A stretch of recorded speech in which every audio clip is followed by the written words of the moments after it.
তোমার তো কোনো যোগ্যতাই নেই চাকরি করার। যাও এখান থেকে। কোথা থেকে আসে এই সমস্ত লোকগুলো আমাদের কোম্পানিতে চাকরি করতে? মোটার চাকরি হলো না, আমার চাকরি তো নিশ্চয় হবে। স্যার দেখুন আমার কাগজপত্রগুলো, আর আমি তো দেখতে হিরোর মতোই। আরে তোমারও তো কোনো যোগ্যতা নেই, যাও এখান থেকে, তোমার চাকরিও হবে না। শিট, গুণী লোকের কদর বোঝে না। আরে কি হলো, ওদের কাউকে তো কাজে নিল না, দেখি আমি একটু ট্রাই করে। আরে তোরা দেখ আমি কি করি, একটুখানি অপেক্ষা কর। আমাদের চাকরি দিল না, কাল্লুয়া চাকরি করবে। আরে আরে আমাকে তো এখন হিরোর মতো লাগছে। আরে মোটা বাট্টু দেখ কিভাবে আমি স্যারকে ইমপ্রেস করি। হ্যালো স্যার, কেমন আছেন? আমার কাগজপত্রগুলো দেখতে পারেন। তারপরে কাল্লুর সাথে কি হলো সেটা দেখলে তো তুমিও হাসতে হাসতে শেষ হয়ে যাবে। তার আগে তোমার মা কিন্তু তোমাকে ভালোবেসে তার মোবাইলে মজার মজার ভিডিও দেখতে দেয়। তুমিও যদি তোমার মাকে অনেক ভালোবেসে থাকো, মায়ের জন্য ভিডিওতে একটা লাইক আর একটা সাবস্ক্রাইব করে দিবে।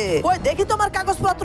আরে বাবা, ও আমরা তো তোমাকেই খুঁজছি। ফাইনাল, তুমি আমাদের চাকরিটা পেয়ে গিয়েছো। চলো তোমার কাজকে দেখিয়ে দিচ্ছি। আমাদের অফিসের কাজগুলো হলো শুধু এখান থেকে ইটগুলো নেবে আর ওপরে রেখে আসবে। কাজ শুরু করে দাও।